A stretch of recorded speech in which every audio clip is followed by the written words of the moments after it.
Berikan ku hati seperti hatimu yang penuh dengan belas kasihan.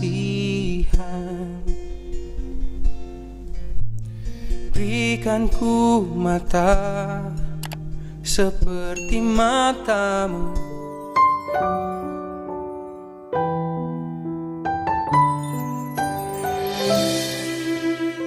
Shalom, selamat pagi Bapak Ibu Saudara yang dikasih Tuhan. Mari sebelum kita bersama-sama belajar kembali merenungkan kebenaran firman Tuhan kita pagi hari ini, mari kita datang kepada Tuhan, kita berdoa, mohon pimpinan dan penyertaan Tuhan. Biarlah kiranya Tuhan boleh senantiasa ada menyertai kita, sehingga kita boleh dibukakan, sehingga kita boleh mengerti apa yang menjadi maksud dan tujuan Tuhan dalam kehidupan kita melalui firman Tuhan pagi hari ini. Mari kita akan berdoa. Segala puji, sembah, dan syukur kami naikkan kepadamu Tuhan. Ketika pagi hari ini Tuhan kami boleh datang, kami boleh bersama-sama memuji dan memuliakan Tuhan melalui segenap pujian dan penyembahan kami, melalui segenap kehidupan kami, melalui setiap persembahan kami. Dan kesempatan pagi hari ini Tuhan, kami rindu, kami datang di hadirat Tuhan, kami boleh merasakan jamahan Tuhan. Kami menyerahkan setiap pribadi lepas pribadi setiap kami, baik yang ada di gereja maupun yang ada di rumah-rumah. Biarlah dalam kesempatan pagi hari ini Tuhan kami boleh bersama-sama belajar merenungkan kembali kebenaran firman-Mu. Biarlah Allah Roh Kudus yang boleh senantiasa membimbing kami, sehingga kami boleh semakin mengerti, sehingga kami boleh semakin memahami apa yang menjadi maksud dari kebenaran firman-Mu pagi hari ini. Kami rindu Tuhan, kami siap Tuhan, dipakai Tuhan. Biarlah pagi hari ini Tuhan, Tuhan bukakan setiap hati kami, sehingga kami boleh mengerti. Kami serahkan pribadi lepas pribadi ke dalam tangan kuasa kasih Tuhan. Kami siap menyambut berkat-Mu pagi hari ini, hanya di dalam nama-Mu yang kudus. Haleluya. Amin. Bapak Ibu Saudara yang dikasih Tuhan, mari kita akan buka bagian firman Tuhan kita pagi hari ini diambil dari kitab Wahyu pasal yang ketiga ayat yang ke-12. Kitab Wahyu pasal yang ketiga ayat yang ke-12. Mari kita akan perhatikan bersama-sama. Wahyu pasal yang ketiga ayat yang ke-12, demikian bunyi firman Tuhan.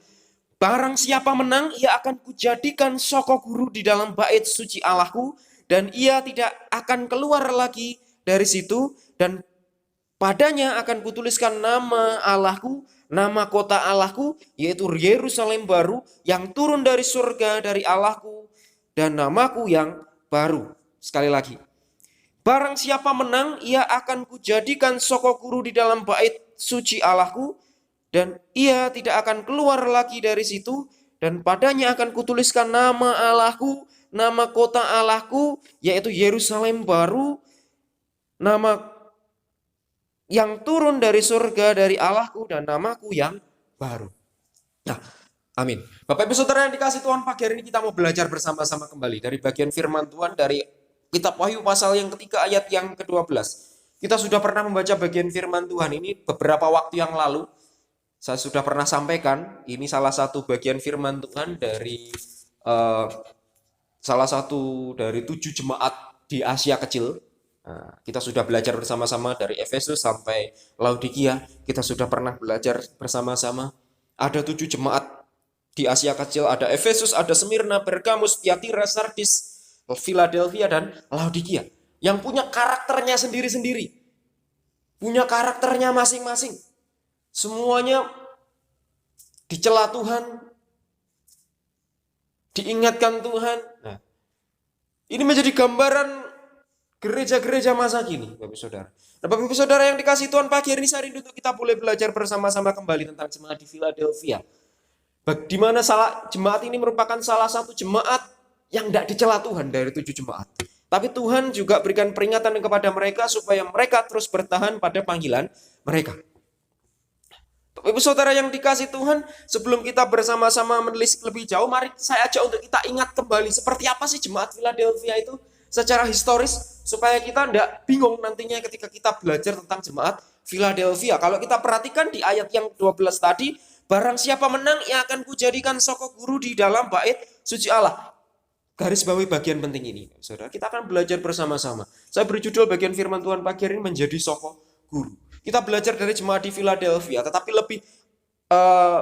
sebelum lebih jauh mengupas jemaat Philadelphia, saya ajak kembali untuk mengingat kembali. Seperti apa sih jemaat Philadelphia itu?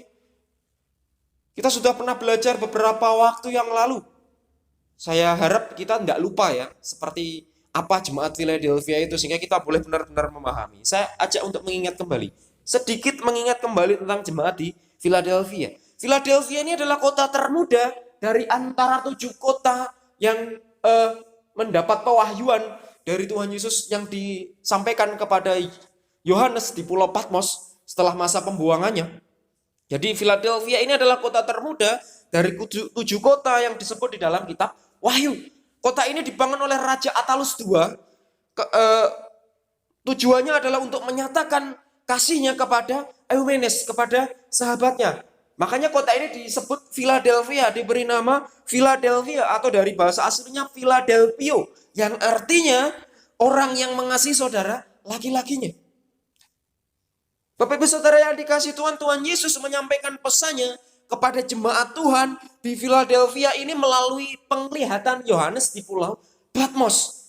Di sini ia memuji pekerjaan mereka, ketaatan mereka kepada firman Allah, dan keteguhan mereka untuk tidak menyangkal nama Kristus di tengah tantangan yang terjadi pada waktu itu, di tengah pergolakan yang terjadi pada waktu itu, dalam penderitaan sekalipun.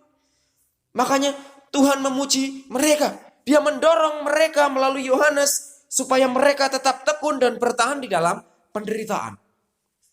Artinya di tengah situasi mereka tetap mampu berdiri kokoh, itu yang mendapat mereka sehingga mereka mendapat pujian. Makanya dikatakan bahwa Philadelphia ini salah satu kota satu-satunya yang tidak mendapat teguran dari Tuhan. Bahkan mendapat pujian dari Tuhan. Dia mendorong mereka supaya mereka tetap tekun, supaya mereka tetap bertahan di dalam penderitaan. Nah, Bapak Saudara, di sini Tuhan berjanji kepada mereka yang setia bahwa Dia akan memelihara mereka dari kesukaran lebih besar yang akan terjadi. Kalau kita perhatikan secara khusus di ayat yang ke-12 tadi yang sudah kita baca, di sana Tuhan sampaikan melalui perantara Yohanes bahwa barang siapa menang, ia akan kujadikan soko guru di dalam bait suci Allahku, dan ia tidak akan keluar lagi dari situ. Dan padanya akan kutuliskan nama Allahku, nama kota Allahku, yaitu apa? Yerusalem baru, yang turun-temurun dari surga, dari Allahku, dan namaku yang baru. Bapak Ibu Saudara yang dikasihi Tuhan, kalau kita perhatikan kenapa kok Tuhan sampai tidak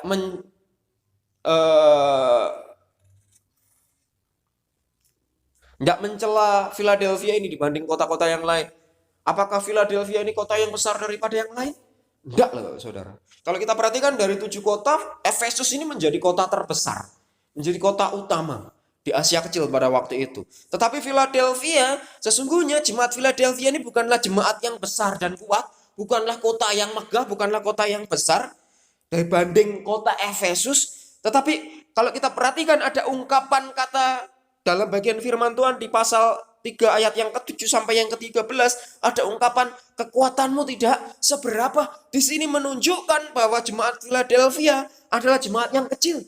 Mereka bukan jemaat yang besar, baik dari segi jumlah anggota maupun sumber daya lainnya.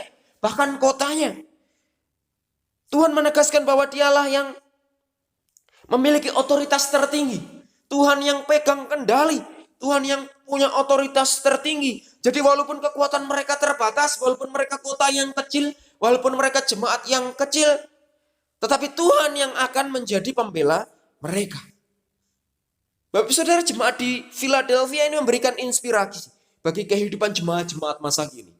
Bahwa walaupun mereka kecil, walaupun mereka tidak sebesar Efesus dan kota-kota yang lainnya, walaupun dikatakan jemaat di sana ini minoritas, ini menjadi gambaran jemaat, menjadi panutan bagi setiap umat Tuhan saat ini, bahwa minoritas dengan banyak tekanan dari luar, tetapi gereja Tuhan harus memiliki komitmen sama seperti jemaat di Philadelphia untuk hidup mentaati firman Tuhan dalam situasi apapun. Ini menjadi kunci dari bagian firman Tuhan kita pagi hari ini. Sedikit bagian ini mengingatkan kepada kita gambaran jemaat Philadelphia pada waktu itu, bahwa mereka bukan jemaat yang besar.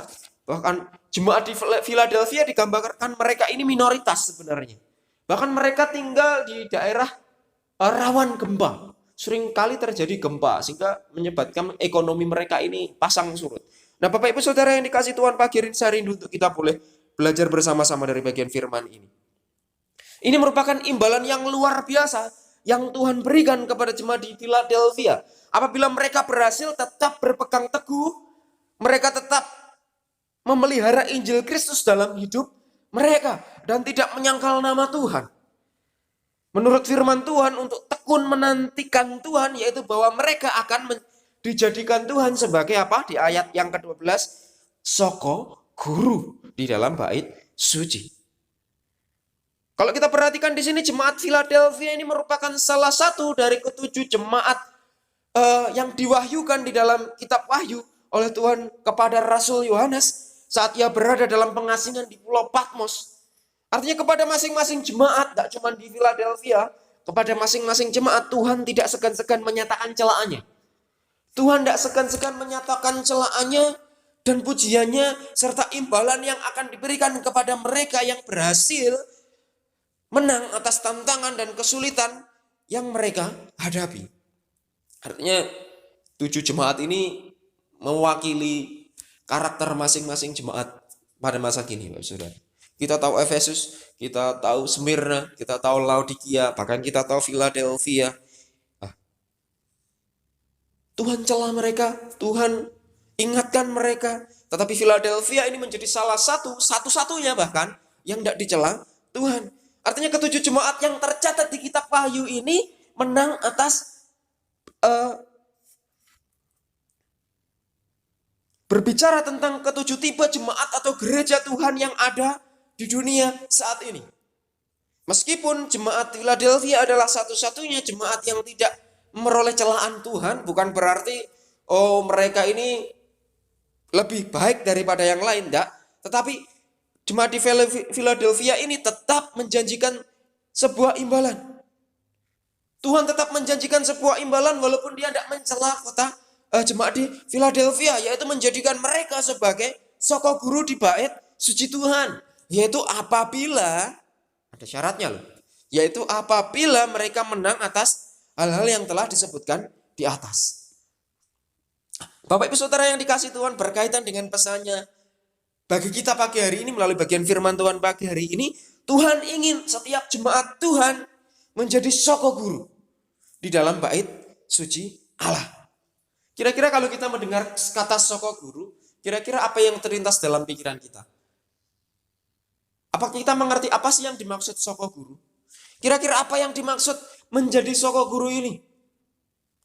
Bapak Ibu Saudara yang dikasih Tuhan, kalau kita berbicara soko guru tidak bisa dipisahkan dari sebuah bangunan, tidak bisa dipisahkan dari sebuah rumah atau bangunan yang sedang berdiri. Soko guru tidak lain adalah tiang penopang atau pilar penyangga dari sebuah bangunan.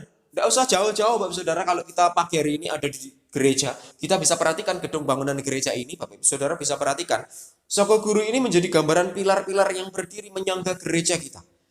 Kalau kita perhatikan di sini ada 1, 2, 3, 4, 5. 5 yang kelihatan di dalam gereja kita. Ini loh, pilar biru-biru yang berdiri yang menyangga gereja. Inilah yang dimaksud soko guru. Artinya tiang penopang, tiang penyangga dari sebuah bangunan. Artinya kalau kita berbicara sebuah soko guru tidak bisa dilepaskan dari sebuah bangunan. Tidak ada bangunan yang tidak menggunakan tiang penopang, kecuali bangunan tersebut berupa sebuah tenda yang terbuat dari kain.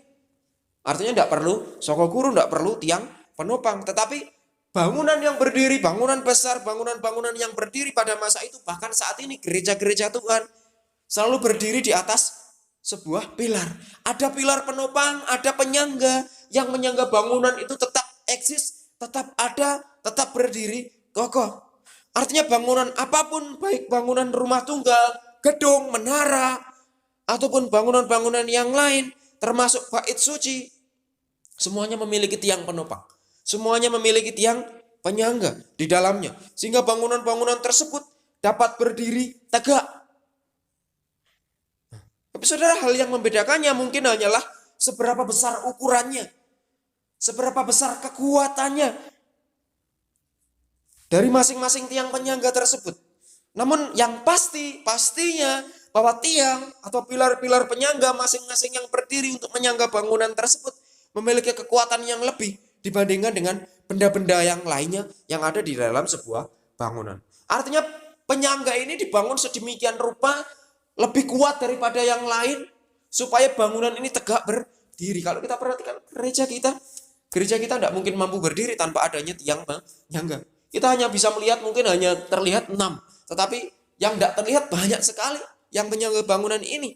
Nah, ini menjadi gambaran bagi gereja-gereja Tuhan, gambaran bagi kita saat ini, saudara. Bagaimana dengan kita saat ini? Bagaimana dengan saya dan saudara?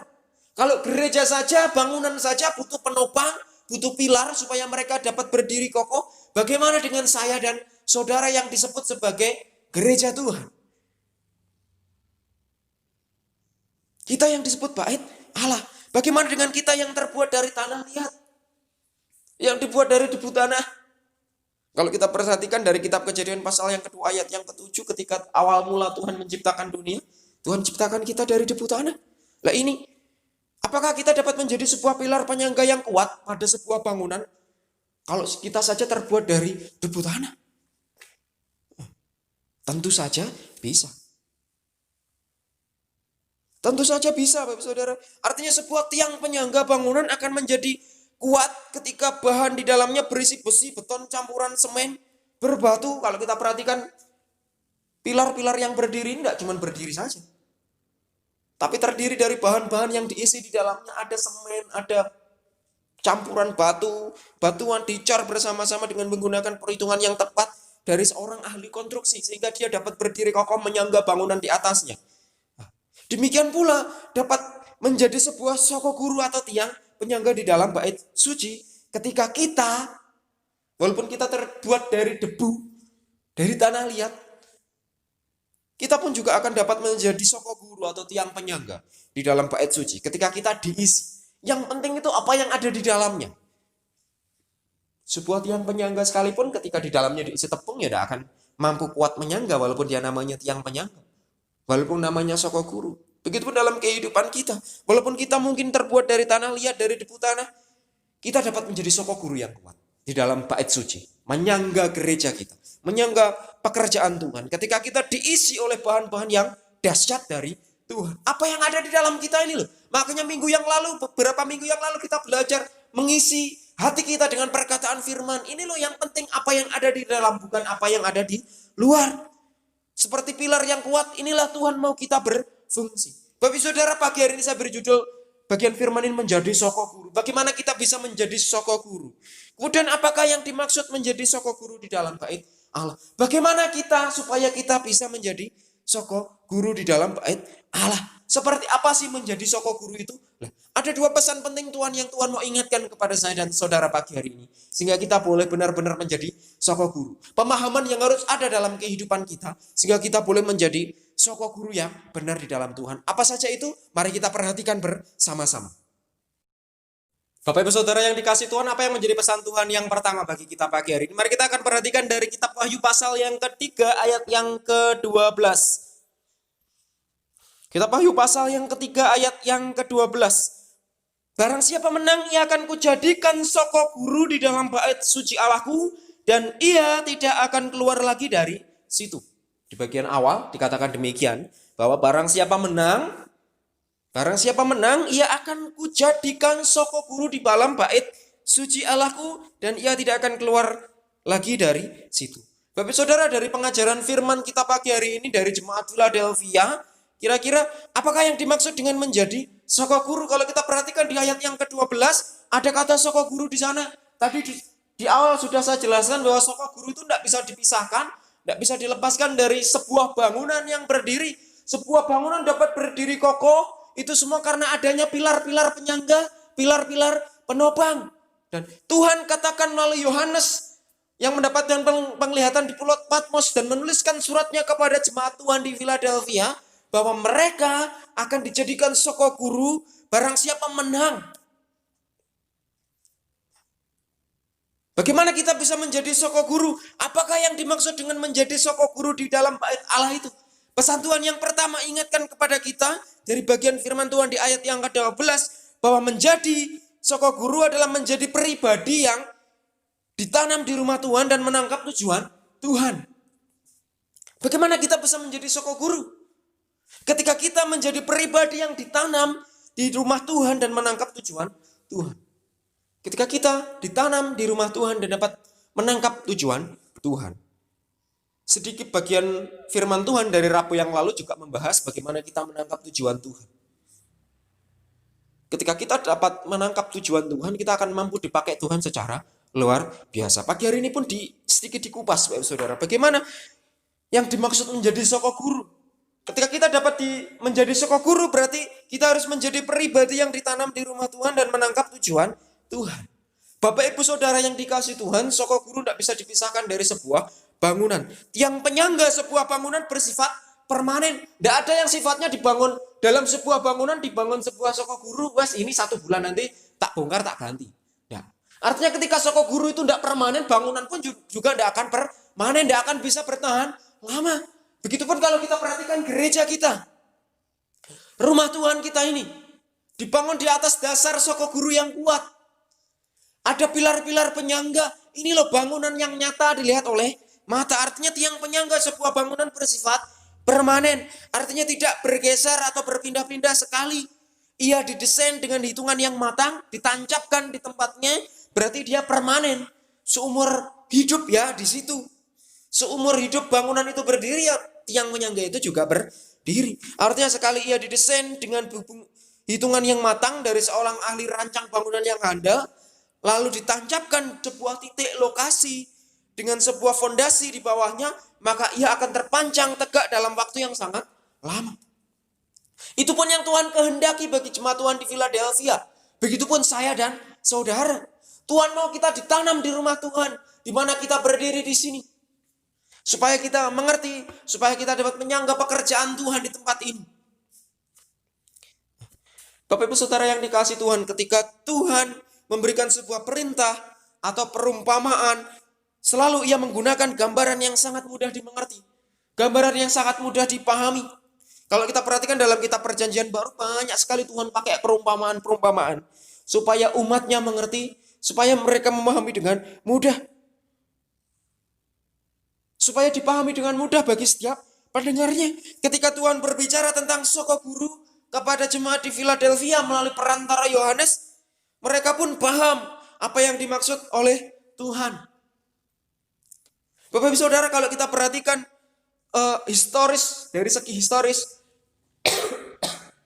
keberadaan jemaat Tuhan di Philadelphia, keberadaan kota Philadelphia ini, kota Philadelphia ini adalah sebuah kota yang berada di bawah sebuah jalur gempa bumi.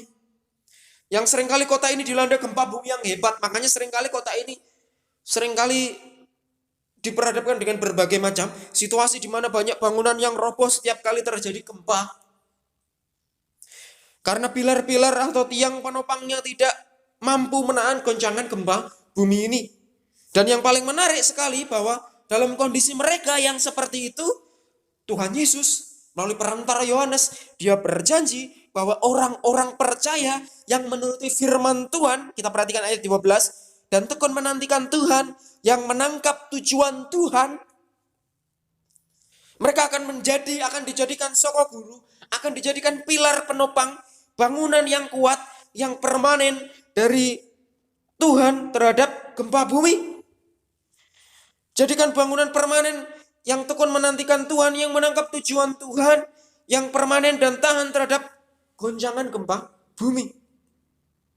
Rasa-rasanya kok seolah-olah berbalik, Bapak Saudara, berbanding terbalik. Wong mereka aja berdiri di atas jalur gempa, kok Tuhan mau pakai mereka jadikan soko guru? Seringkali mereka menghadapi keruntuhan-keruntuhan bangunan. Tetapi Bapak Saudara, kembali lagi bahwa Tuhan yang pegang kendali atas senap kehidupan kita. Akan ada goncangan-goncangan seperti itu pula yang terjadi dalam kehidupan saya dan saudara. Kita tidak pernah tahu apa yang akan terjadi dalam kehidupan kita. Di depan nanti, goncangan-goncangan seperti apa yang terjadi. Philadelphia ini menjadi gambaran jemaat Tuhan masa kini. Menjadi gambaran kehidupan saya dan saudara. Bahwa mereka berdiri di atas jalur gempa, begitupun dalam kehidupan kita. Tidak ada yang pernah tahu kapan gempa itu datang, kapan gempa itu akan bergoncang. Tetapi satu hal yang pasti bahwa Tuhan yang pegang kendali atas kehidupan saya dan saudara. Tuhan mau kita menjadi soko guru bukan hanya jemaat di Philadelphia, tapi firman ini juga berlaku bagi saya dan saudara. Supaya kita yang nantinya tetap setia menantikan janjinya Tuhan, kita yang tetap setia dalam jalannya Tuhan, Tuhan akan jadikan saya dan saudara menjadi soko guru. Menjadi soko guru berarti menjadi pribadi yang ditanam di rumah Tuhan dan menangkap tujuan Tuhan. Bagaimana kita bisa menjadi soko guru di dalam rumah Tuhan? Ya kita harus ditanam di salah satu rumah Tuhan. Artinya enggak dari sini pindah ke sana, dari sini pindah ke sana. Enggak. Saya pernah sampaikan bahwa kehidupan jemaat Tuhan, kehidupan pribadi Tuhan, pribadi umat Tuhan yang dibangun, yang terbangun, yang benar-benar ada untuk Tuhan adalah ketika mereka dibangun di atas dasar Tuhan yang benar. Ketika mereka ditanam di satu rumah Tuhan yang benar. Sama seperti sebuah tanaman, Bapak Saudara. Sebuah tanaman itu akan bertumbuh, akan menjadi kuat ketika dia hanya ditanam di salah satu lokasi saja. Dipupuk, disirami, diberi makan di situ, disiangi di situ. Mereka akan nantinya bertumbuh, berbuah lebat ketika mereka tidak berpindah-pindah. Tetapi ketika tanaman itu ditanam di sini, wah, ketoknya tidak cocok, dicabut lagi, ditanam, dicabut lagi, pindah tempat lagi, dicabut. Ya artinya apa? Asupan nutrisinya tidak akan masuk. Kalaupun itu bertumbuh tidak akan maksimal. Begitupun terjadi dalam kehidupan kita. Untuk kita mau dijadikan soko guru yang tepat, Tuhan mau menjadikan kita soko guru. Tetapi satu hal yang harus ada dalam kehidupan kita ketika kita ditanam di salah satu rumah Tuhan. Ketika kita setia di situ, ketika kita taat di situ, taat dalam bimbingan Tuhan, dengan senantiasa menangkap tujuan Tuhan. Bagaimana mungkin kita bisa mampu menangkap tujuan Tuhan ketika kita berpindah dari satu tempat ke tempat yang lain?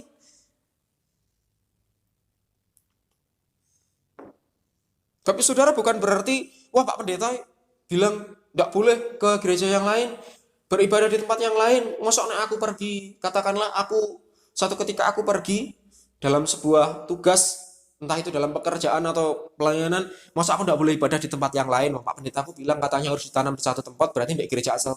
Bukan seperti itu, tetapi yang menjadi inti adalah di mana kita dibangun. Yang mau saya katakan adalah di mana kita bangun, di mana kita berdiri. Jadikan itu menjadi dasar fondasi yang kuat. Sehingga akar kerohanian kita benar-benar mantap tertancap di dalam. Bukan ketika kita mulai menancap, kemudian dicabut kembali pindah di satu tempat. Tidak. Tapi mari kita mendisiplin diri kita. Untuk ditanam di satu tempat. Sehingga kita boleh bertumbuh. Sehingga kita boleh dibangun Tuhan menjadi pilar di mana kita boleh ada. Di mana kita boleh menjadi soko guru, di mana gereja kita berada, di mana kita ditempatkan, kita boleh menopang pekerjaan Tuhan di sini, kita boleh menangkap visi Tuhan di tempat ini.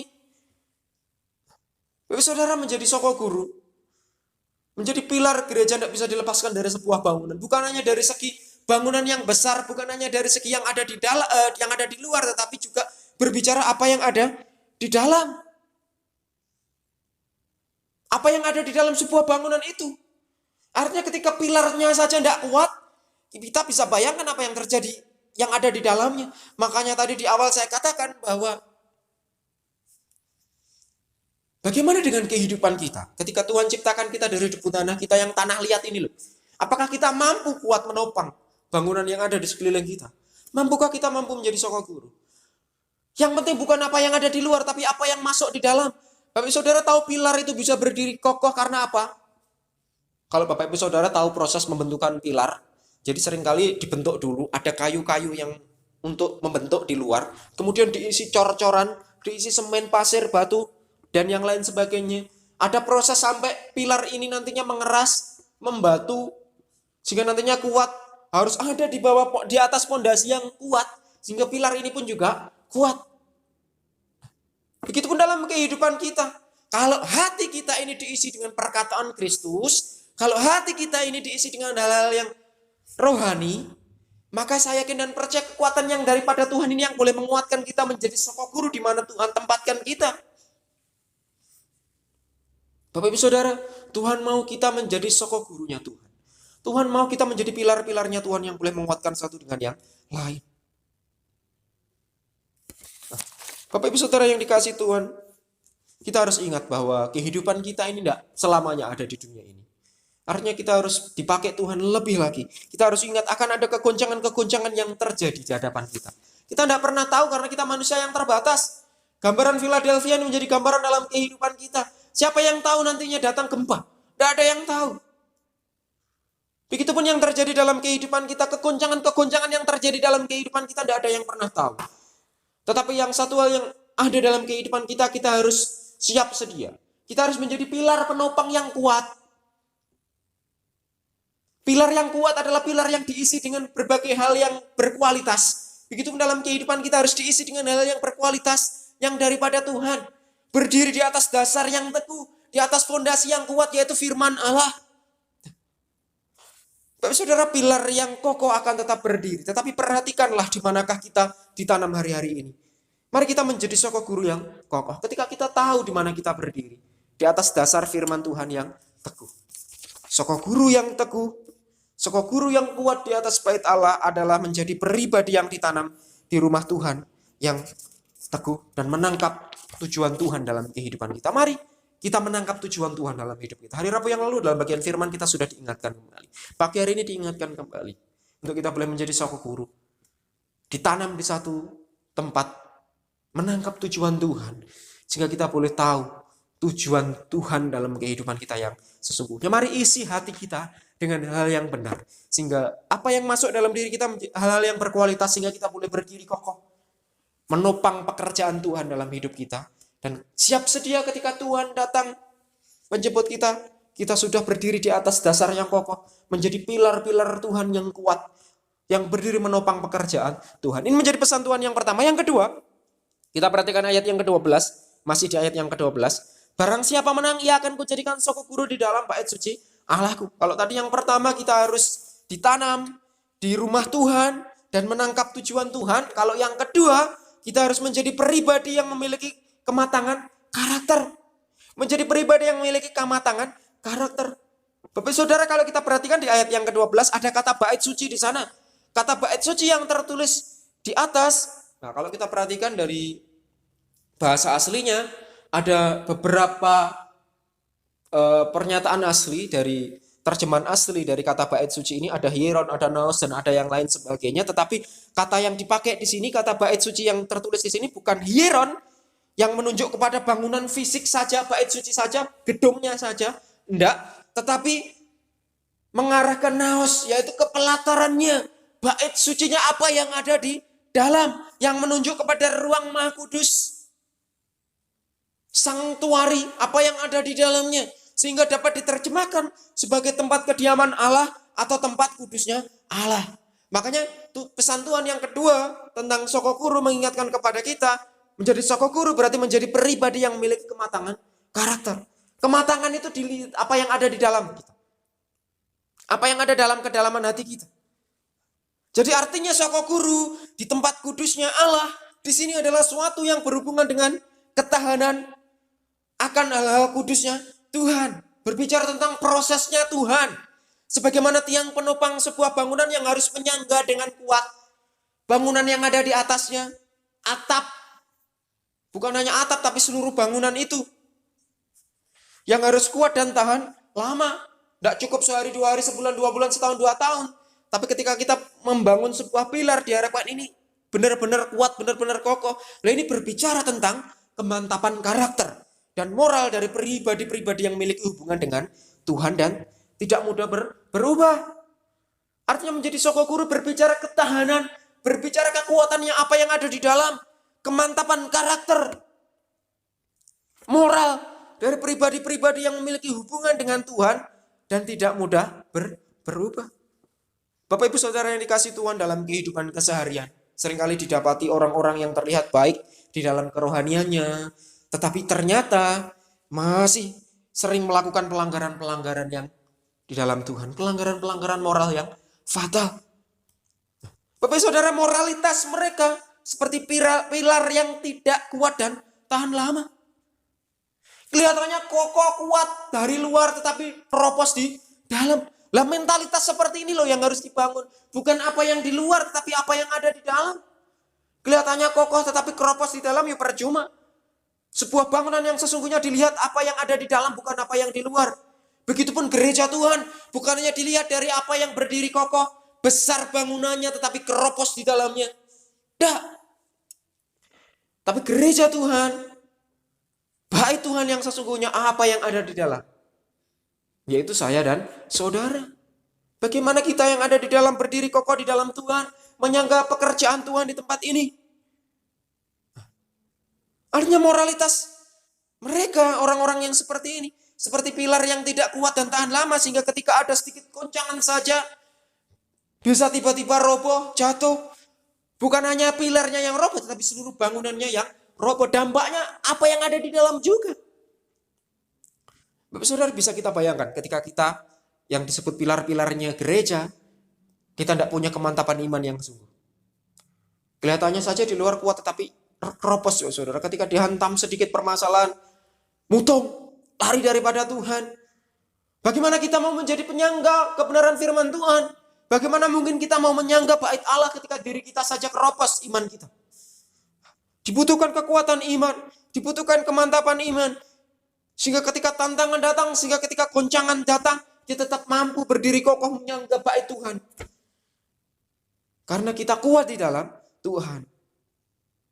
Bapak Saudara, berapa banyak contoh-contoh dalam Alkitab, Bapak Saudara. Tokoh-tokoh dalam Alkitab kelihatannya kuat tetapi mereka keropos. Kalau kita perhatikan karena daya tarik Batsheba yang demikian kuat, ada seorang Daud yang dia dipakai Tuhan secara luar biasa sebelumnya. Dipilih Tuhan, seorang Daud.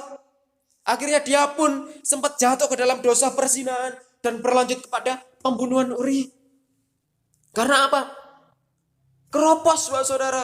Tidak benar-benar tangguh. Nah, Bapak Ibu Saudara yang dikasih Tuhan, jika kita menilik kembali inti dari tema gereja kita tahun ini, membangun kembali kehidupanku bersama dengan Tuhan. Ini bukan hanya mengajar kita harus kuat dan menang atas diri kita sendiri. Bukan hanya berbicara pembangunan saja, tapi juga berbicara bagaimana kita menjadi pilar. Sebuah bangunan itu mampu berdiri ketika ada pilar yang kuat yang menopangnya. Begitupun dalam kepribadi kita. Bagaimana mungkin kita mampu membangun kehidupan kita dengan Tuhan ketika kita tidak membangun pilar-pilar dalam diri kita. Bapak Ibu Saudara yang dikasih Tuhan, jika kita melihat kembali tema kita, mari kita hidupi tema kita. Bukan hanya mengajar kita harus kuat dan menang di atas diri sendiri, tetapi juga mampu menjadi tiang penopang bagi mereka yang lemah dan tertindas. Bukan hanya untuk pribadi kita loh, tapi juga orang-orang di sana, di luar sana. Bukan hanya memikirkan keuntungan diriku sendiri, tapi juga orang-orang yang ada di luar sana. Ini loh fungsinya pilar. Bukan hanya apa yang kelihatan kokoh di luar, tapi apa yang ada di dalam gedung itu. Apa yang ada di dalam bait Allah itu. Yang harus kita jaga pula. Mari Bapak Ibu Saudara yang dikasih Tuhan. Melalui bagian firman Tuhan pagi hari ini masih banyak lagi hal-hal yang dimaksud dengan menjadi sokok guru dan tiang penopang di bait suci. Bukan hanya menjadi pribadi yang memiliki kematangan karakter saja. Dewasa di dalam Tuhan saja. Bukan hanya ditanam, menangkap tujuan Tuhan saja. Tetapi masih banyak lagi yang dimaksud dengan menjadi sokok guru dan tiang penopang. Mari Bapak Ibu Saudara melalui bagian firman Tuhan pagi hari ini, kita diingatkan kembali bahwa akan datang hari-hari yang menggetarkan bumi. Akan datang hari-hari Tuhan, makanya kita harus siap sedia. Dibutuhkan pribadi-pribadi yang tetap kokoh berdiri, mantap, dan dapat berfungsi untuk mengokohkan hidup banyak orang. Bukan hanya untuk pribadi kita. Mari kita tetap kokoh berdiri di atas dasar yang teguh. Kita mantapkan, kita isi diri kita dengan hal-hal yang berkualitas.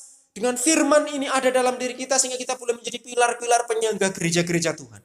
Pilar-pilar penyangga pekerjaan-pekerjaan Tuhan. Bukan hanya untuk diri kita sendiri tapi juga orang-orang di luar sana sehingga mereka boleh mengenal Tuhan dalam kehidupan kita. Sehingga kita boleh menopang bukan hanya diri kita tetapi banyak orang dalam kehidupan bergereja. Amin. Mari kita akan berdoa. Bapa Surgawi, kami bersyukur untuk firman-Mu Tuhan pagi hari ini. Biarlah melalui firman-Mu ini Tuhan kami boleh terus bertumbuh di dalam pengenalan akan Tuhan. Jadikan kami menjadi pilar-pilar Tuhan yang kuat, yang kokoh, yang berdiri di atas dasar firman yang teguh. Sehingga kami boleh mampu menopang pekerjaan Tuhan. Sehingga kami boleh terus ditanam di satu gereja, ditanam satu rumah Tuhan, menangkap visi Tuhan dalam kehidupan kami. Menjadi pribadi yang memiliki karakter moral yang baik, dewasa di dalam Tuhan, sehingga kami bukan berdampak bukan hanya pribadi kami saja, tapi juga orang-orang yang ada di sekitar kami. Kami serahkan kehidupan kami setiap umat-Mu, baik yang ada di gereja maupun yang ada di rumah-rumah. Pribadi lepas pribadi ke dalam tangan kuasa-Mu. Jadikan kami menjadi pilar-pilar Tuhan yang tangguh, sehingga kami boleh menjadi pancaran berkat bagi orang yang ada di luar sana. Kami serahkan firman-Mu pagi hari ini Tuhan. Kami Menyerahkan setiap pribadi lepas pribadi kehidupan kami, Tuhan berkati, berikan kami sukacita, damai sejahtera yang daripada Tuhan, sehingga kami boleh beri yang terbaik bagi Tuhan saja. Kami serahkan pagi hari ini, hanya dalam nama yang kudus, haleluya, amin. Amin, selamat pagi, Tuhan Yesus memberkati kita sekalian.